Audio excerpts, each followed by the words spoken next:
जय श्री कृष्ण। राधे कृष्ण। ओम नमो भगवते वासुदेव। चौथे से छठे श्लोक तक प्राणियों के भावों तथा व्यक्तियों के रूप में अपनी विभूतियों का और अपने योग प्रभाव का वर्णन करके अब भगवान आगे के श्लोक में उनको तत्व से जानने का फल बताते हैं। सर्वनाम अत्यंत समीप का लक्ष्य कराता है। यहाँ यह शब्द चौथे से छठे श्लोक तक कही हुई विभूति और योग का लक्ष्य कराता है। विभूति नाम भगवान के ऐश्वर्य का है और योग नाम भगवान की अलौकिक विलक्षण शक्ति अनंत सामर्थ्य का है। तात्पर्य यह हुआ कि भगवान की शक्ति का नाम योग है और उस योग से प्रकट होने वाली विशेषताओं का नाम विभूति है। चौथे से छठे श्लोक तक कही हुई भाव और व्यक्ति के रूप में जितनी विभूतियां हैं वे तो भगवान के सामर्थ्य से प्रभाव से प्रकट हुई विशेषताएं हैं। वो मेरे से पैदा होते हैं। ये भगवान का योग है, प्रभाव है। इसी को 9वें अध्याय के 5वें श्लोक में मेरे इस ईश्वरीय योग को देख पदों से कहा गया है और आगे ही ऐसे ही आगे 11वें अध्याय के 8वें श्लोक में अर्जुन को विश्व रूप दिखाते समय भगवान ने पश्चिम योग में श्रम पदों से अपना ऐश्वर्यमय योग देखने के लिए कहा है। जब मनुष्य भोग बुद्धि से भोग भोगता है, भोगों से सुख लेता है, तब अपनी शक्ति का ह्रास और भोग्य वस्तु का विनाश होता है। इस प्रकार दोनों तरफ से हानि होती है। परंतु जब वह भोगों को भोग बुद्धि से नहीं भोगता, अर्थात उसके भीतर भोग भोगने की किंचित मात्र भी लालसा उत्पन्न नहीं होती, तब उसकी शक्ति का ह्रास नहीं होता। उसकी शक्ति सामर्थ्य निरंतर बनी रहती है।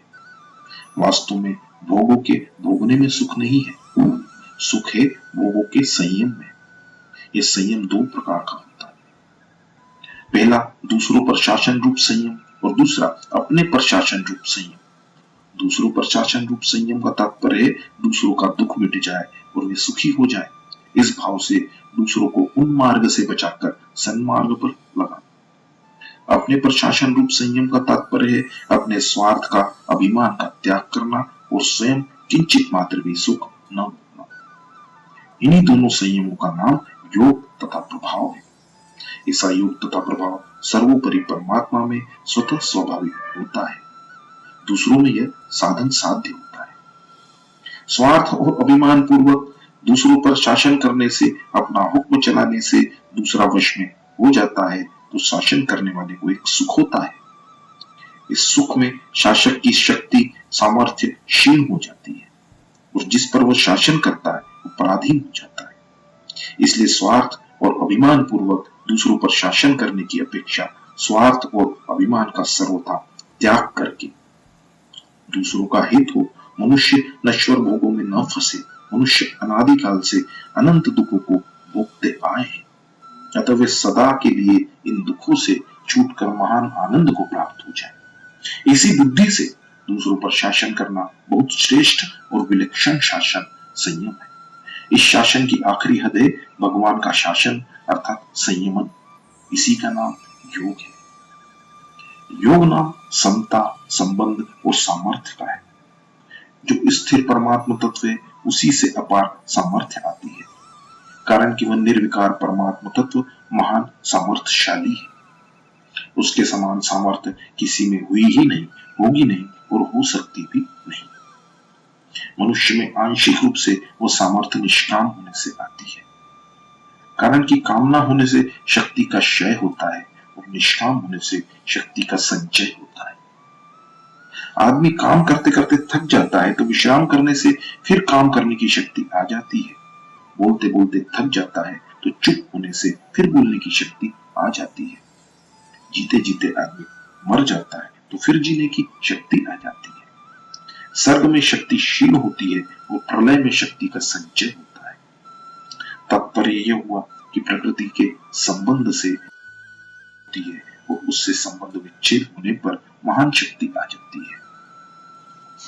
विभूति और योग को तत्व से जानने का तात्पर्य है कि संसार में कारण रूप से मेरा जो कुछ प्रभाव सामर्थ्य है और उससे कार्य रूप में प्रकट होने वाली जितनी विशेषताएं हैं, अर्थात वस्तु, व्यक्ति आदि में जो कुछ विशेषता दिखने में आती है, प्राणियों के अंतःकरण में प्रकट होने वाले जितने भाव हैं वो प्रभावशाली व्यक्तियों में ज्ञान दृष्टि से, विवेक दृष्टि से तथा संसार की उत्पत्ति और संचालन की दृष्टि से जो कुछ विलक्षणता है उन सबके मूल में मैं ही हूं और मैं ही सबका आदि हूं। इस प्रकार जो मेरे को समझ लेता है, तत्व से ठीक मान लेता है, तो फिर वह उन सब विलक्षणताओं के मूल में केवल मेरे को ही देखता है। उसका भाव केवल मेरे में ही होता है, व्यक्तियों वस्तुओं की विशेषताओं में नहीं। जैसे सुनार की दृष्टि गेंदों पर जाती है तो गेंदों के नाम, आकृति, उपयोग पर दृष्टि रहते हुए भी भीतर यह भाव रहता है कि तत्व से यह सब सोना ही है। ऐसे ही जहां कहीं जो कुछ विशेषता दिखे उसमें दृष्टि भगवान की ही जानी चाहिए कि उसमें जो कुछ विशेषता है वो भगवान की ही है, वस्तु, व्यक्ति, क्रिया आदि की नहीं है। संसार में क्रिया और पदार्थ निरंतर परिवर्तनशील है। इनमें जो कुछ विशेषता दिखती है वह स्थायी रूप से व्यापक परमात्मा की ही है। जहां जहां विलक्षणता, अलौकिकता आदि दिखे वहां वहां वस्तु, व्यक्ति आदि की ही विलक्षणता मानने से मनुष्य उसी में उलझ जाता है और मिलता कुछ नहीं। कारण कि वस्तु में जो विलक्षणता दिखती है वह उस अपरिवर्तनशील परमात्मा तत्व की ही झलक है, परिवर्तनशील वस्तु की नहीं। इस प्रकार उस मूल तत्व की तरफ दृष्टि जाना ही उसे तत्व से जानना अर्थात श्रद्धा से दृढ़ता पूर्वक मानना है। यहाँ जो विभूतियों का वर्णन किया गया है इसका तात्पर्य इनमें परिपूर्ण रूप से व्यापक परमात्मा के ऐश्वर्य से है। विभूतियों के रूप में प्रकट होने वाला मात्र ऐश्वर्य परमात्मा का है। वह ऐश्वर्य प्रकट हुआ है परमात्मा की योग शक्ति से। इसलिए जिस किसी में जहां कहीं विलक्षणता दिखाई दे वह विलक्षणता भगवान की योग शक्ति से प्रकट हुए ऐश्वर्य विभूति की ही है, न कि उस वस्तु की। इस प्रकार योग और विभूति परमात्मा की हुई तथा उस योग और विभूति को तत्व से जानने का तात्पर्य यह हुआ कि उसमें विलक्षणता परमात्मा की ही है।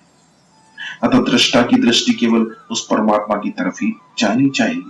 यही इनको तत्व से जानना अर्थात मानना है। भक्ति का प्रकरण होने से यह तत्व व्यक्ति तत्व जानना अर्थात अर्थ तत्व मानना ही लेना चाहिए। कारण कि यह भगवान ने तत्व व्यक्ति का फल अपने में दृढ़ भक्ति होना बताया है और आगे के श्लोक में भी संसार मात्र का मूल कारण मैं ही हूं और सब संसार मेरे से ही चेष्टा करता है, ऐसा मानकर भजन करने की बात कही है। जिसे जानना दृढ़ होता है ऐसे ही मानना भी दृढ़ होता है। अर्थात दृढ़ मान्यता तत्व ज्ञान की तरह ही फल देती है। जैसे मैं हिंदू हूं, मैं अमुक वर्ण वाला हूं आदि मान्यताओं को जब तक स्वयं नहीं छोड़ता तब तक ये मान्यताएं छूटती नहीं। इसी तरह इन सब विभूतियों के मूल में भगवान ही है, यह मान्यता कभी मिटती नहीं। वर्ण, संप्रदाय आदि की मान्यता सच्ची नहीं है। प्रत्येक शरीर को लेकर होने से प्राकृत है और मिटने वाली है, परंतु सबके मूल में परमात्मा है, यह मान्यता सच्ची है, वास्तविक है। अतः यह मान्यता कभी मिटती नहीं। प्रत्युत ज्ञान तत्व से जानना में परिणित होकर ज्ञान स्वरूप हो जाती है। उसकी मेरे में दृढ़ भक्ति हो जाती है। दृढ़ कहने का तात्पर्य है कि उसकी मेरे सिवाय कहीं भी किंचित मात्र भी महत्व बुद्धि नहीं होती। अतः उसका आकर्षण दूसरों में न होकर एक मेरे में ही होता है। इसमें कोई संदेह की बात नहीं। ऐसा कहने का तात्पर्य है कि अगर उसको कहीं भी किंचित मात्र भी संदेह होता है तो उसने मेरे को तत्व से नहीं माना है। कारण कि उसने मेरे योग को अर्थात विलक्षण प्रभाव को और उससे उत्पन्न होने वाली विभूतियों को, ऐश्वर्य को मेरे से अलग मानकर महत्व दिया है। मेरे को तत्व से जान लेने के बाद उसके सामने लौकिक दृष्टि से किसी तरह की विलक्षणता आ जाए तो उस पर वह प्रभाव नहीं डाल सकेगी। उसकी दृष्टि उस विलक्षणता की तरफ न जाकर मेरी तरफ ही जाएगी। अतः उसकी मेरे में स्वाभाविक ही दृढ़ भक्ति होती है। परिशिष्ट भाव यह है कि संसार में जो कुछ विलक्षणता विशेषता देखने में आती है वह सब भगवान का योग अर्थात विलक्षण प्रभाव सामर्थ्य है। उस विलक्षण प्रभाव से प्रकट होने वाली विशेषता विभूति है।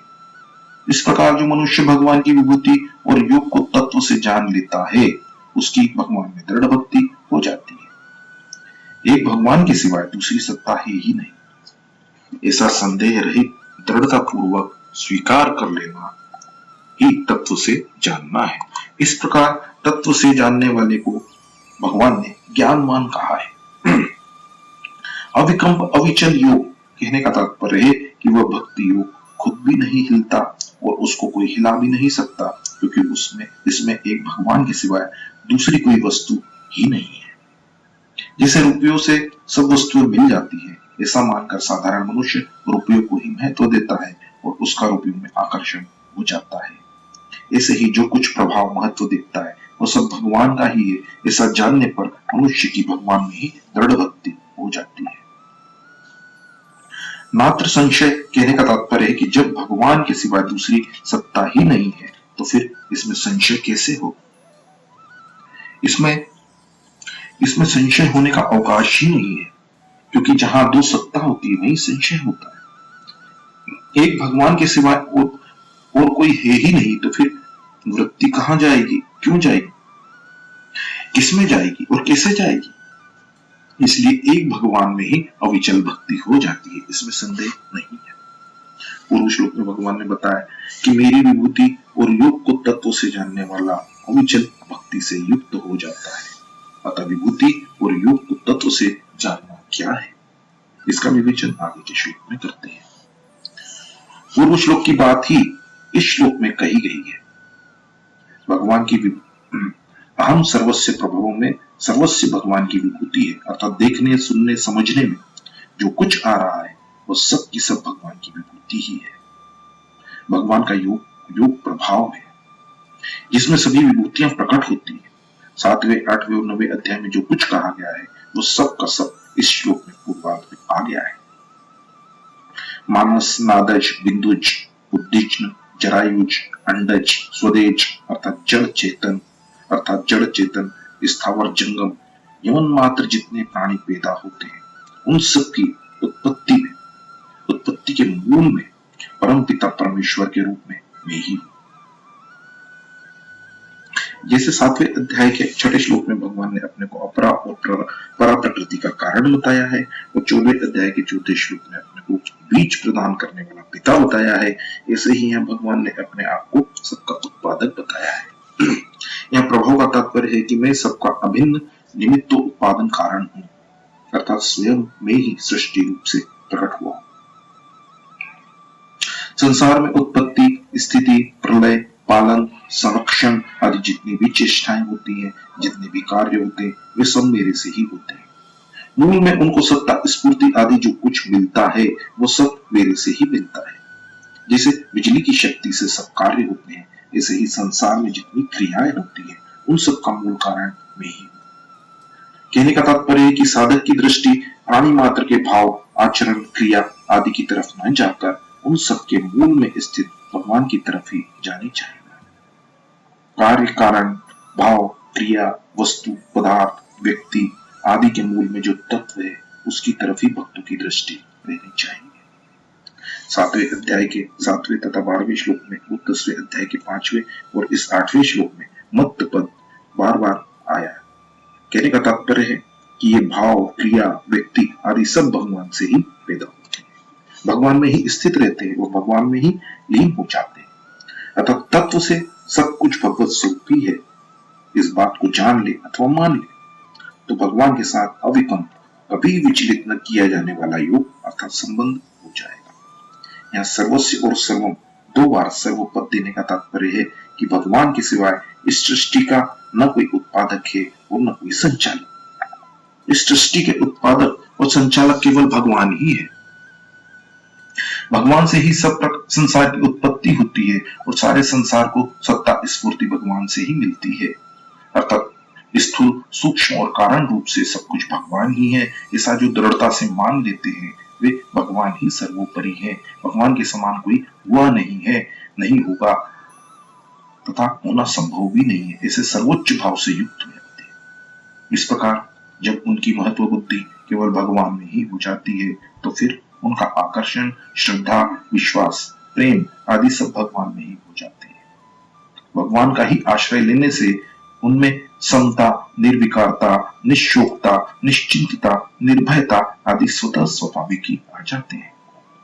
कारण कि जहां देव परमात्मा होते हैं वहां देवी संपत्ति स्वाभाविक ही आ जाती है। भगवान के सिवा अन्य की सत्ता ही न मानना, भगवान को ही सबके मूल में मानना, भगवान का ही आश्रय लेकर उनमें ही श्रद्धा प्रेम करना, यही उनकी बुद्धिमानी है। इसलिए उनको बुद्धिमान कहा गया है। इसी बात को आगे 15वें अध्याय के 48वें श्लोक में कहा गया है कि जो मेरे को शर संसार मात्र से अतीत और अक्षर जीवात्मा से उत्तम जानता है वो सर्वविद है और सर्वभाव से ही मेरा भजन करता है। माम भजनते भगवान, भगवान के नाम का जब कीर्तन करना, भगवान के रूप का चिंतन ध्यान करना, भगवान की कथा सुनना, भगवत संबंधी ग्रंथों गीता, रामायण, भागवत आदि का पठन पाठन करना, ये सब के सब भजन है। परंतु असली भजन तो है वह है जिसमें हृदय भगवान की तरफ ही खींच जाता है। केवल भगवान ही प्यारे लगते हैं, भगवान की विस्मृति चुभती है, बुरी लगती है। इस प्रकार भगवान में तल्लीन होना ही असली भजन है। सबके मूल में परमात्मा है और परमात्मा से ही वस्तु, व्यक्ति, पदार्थ, घटना आदि सबको सत्ता स्फूर्ति मिलती है। ऐसा ज्ञान होना परमात्मा प्राप्ति चाहने वाले सभी साधकों के लिए बहुत आवश्यक है। कारण कि जब सबके मूल में परमात्मा ही है तब साधक का लक्ष्य भी परमात्मा की तरफ ही होना चाहिए। उस परमात्मा की तरफ लक्ष्य करने में ही संपूर्ण विभूतियों और योग के ज्ञान का तात्पर्य है। यही बात गीता में जगह जगह बताई गई है। जैसे जिससे संपूर्ण प्राणियों की प्रवृत्ति होती है और जिससे संपूर्ण संसार व्याप्त है, उस परमात्मा का अपने कर्तव्य कर्मों के द्वारा पूजन करना चाहिए। जो संपूर्ण प्राणियों के हृदय में विराजमान है और जो सब प्राणियों को प्रेरणा देता है, उस परमात्मा की सर्वभाव से शरण जाना चाहिए इत्यादि। कर्म योग, ज्ञान योग और भक्ति योग ये साधन तो अपनी अपनी रुचि के अनुसार भिन्न भिन्न हो सकते हैं, पर उपयुक्त ज्ञान सभी साधकों के लिए बहुत आवश्यक है। परिशिष्ट भाव यह है कि लोग रुपयों को इसलिए बहुत महत्व देते हैं कि उनसे सब वस्तुएं मिल सकती हैं। रुपयों से तो वस्तुएं मिलती है, पैदा नहीं होती, पर भगवान से संपूर्ण वस्तु पैदा भी होती है और मिलती भी है। इस प्रकार जो भगवान के महत्व को जान लेते हैं वे तुच्छ रुपयों के लोभ में न फंसकर भगवान के ही भजन में लग जाते हैं। भगवान कहते हैं कि पदार्थ और व्यक्ति भी मेरे से ही होते हैं और क्रियाएं भी मेरे से ही होती हैं, परंतु जीव पदार्थों और क्रियाओं से संबंध जोड़कर उनको अपना मानकर उनका भोक्ता और कर्ता बनकर बंध जाता है। भोक्ता बनने से पदार्थ बंधन कारक हो जाते हैं और कर्ता बनने से क्रियाएं बंधन कारक हो जाती है। अगर जीव भोक्ता और कर्ता न बने तो बंधन है ही नहीं। संसार में जो भी प्रभाव देखने में आता है वह सब भगवान का ही है। ये बात भगवान ने गीता में मत्त पद से कई जगह कही है। जैसे मेरे सिवाय इस संसार का दूसरा कोई किंचित मात्र भी कारण तथा कार्य नहीं है। ये सात्विक, राजस और तामस भाव मुझसे ही होते हैं, ऐसा उनको समझो। प्राणियों के ये बुद्धि, ज्ञान, असम्मोह आदि अनेक प्रकार के अलग अलग भाव मुझ में ही होते हैं। मेरे से ही स्मृति, ज्ञान और अपोहन, संशय आदि दोषों का नाश होता है। जय श्री कृष्ण, राधे कृष्ण। ओम नमो भगवते वासुदेवाय।